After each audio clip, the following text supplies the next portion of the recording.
आपकी बेटी ठीक है ना? हाँ ठीक है। आप ऐसे क्यों पूछ रहे? वो सुनने में आया था आपकी बेटी का ट्रांसफर जयपुर हो गया है, लेकिन वहां वो पहुंची ही नहीं। रात भर गायब रही और फिर सुबह अचानक वापस आ गई। ये सब आपको किसने बताया? एक मुंह हो तो बताऊं, पूरे चांदनी चौक में आज यही तो बात चल रही है। यहाँ कोई सेंट्रल सर्वर है जहाँ सारे कंप्यूटर्स का डेटा बैकअप होता हो? नहीं, हमारे यहाँ ऐसी कोई फैसिलिटी नहीं है। ऐसी फैसिलिटीज की जरूरत नहीं पड़ती है क्योंकि हमें लगता है ये बेसिक नॉलेज है। इतनी इंपॉर्टेंट फाइल का बैकअप तो लेके रखना चाहिए ना। कौन? अब हम बिना डेटा के एजीएम कैसे करेंगे? Sorry ma'am. हर प्रॉब्लम का सॉल्यूशन सॉरी नहीं होता है अनु।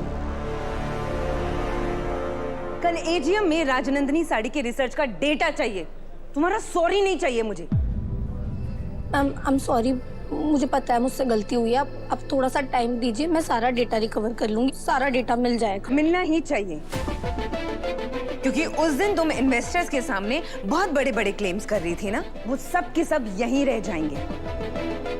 अगर कल प्रेजेंटेशन नहीं हुआ तो बहुत बड़ी प्रॉब्लम हो जाएगी और उसकी जिम्मेदार सिर्फ तुम होगी।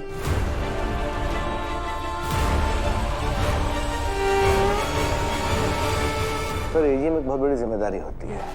हमारे सारे स्टेक होल्डर्स होंगे।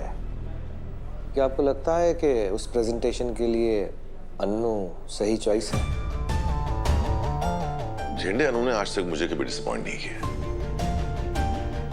ट्रस्ट है कंप्लीटली, और मुझे पूरा यकीन है कि वो ये जिम्मेदारी भी बखूबी निभाएगी।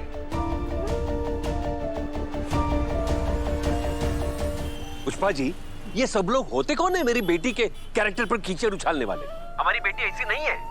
हमारी बेटी हमें कभी भी शर्मिंदा नहीं होने देगी। हाँ शर्मा जी, ये लोगों की बात सुन करके ना अपने मन में अपनी बेटी के लिए शक पैदा मत कीजिए।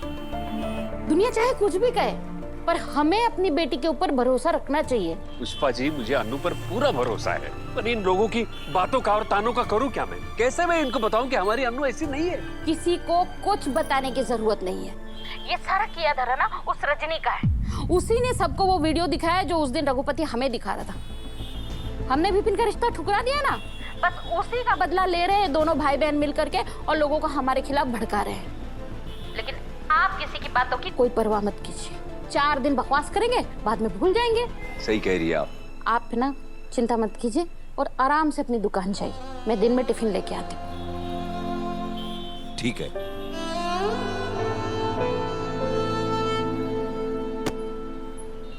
गोपाल जी, आप कैसे हैं? मैं ठीक हूँ।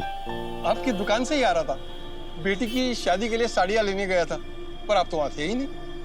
नहीं, मुझे आज थोड़ा लेट हो गया, दुकान ही जा रहा हूँ मैं। अच्छा अच्छा। तो आपकी बेटी ठीक है ना? हाँ ठीक है। आप ऐसे क्यों पूछ रहे? वो सुनने में आया था आपकी बेटी का ट्रांसफर जयपुर हो गया है, लेकिन वहां वो पहुंची ही नहीं।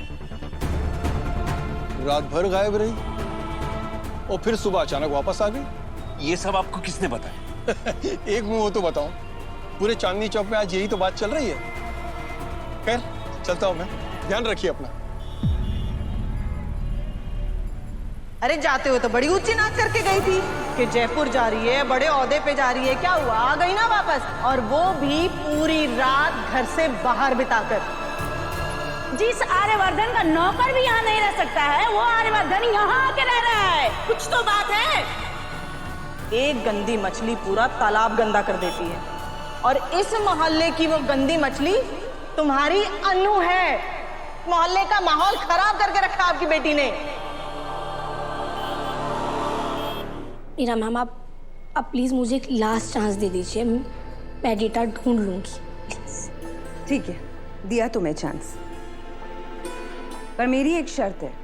कैसी शर्त है मैम?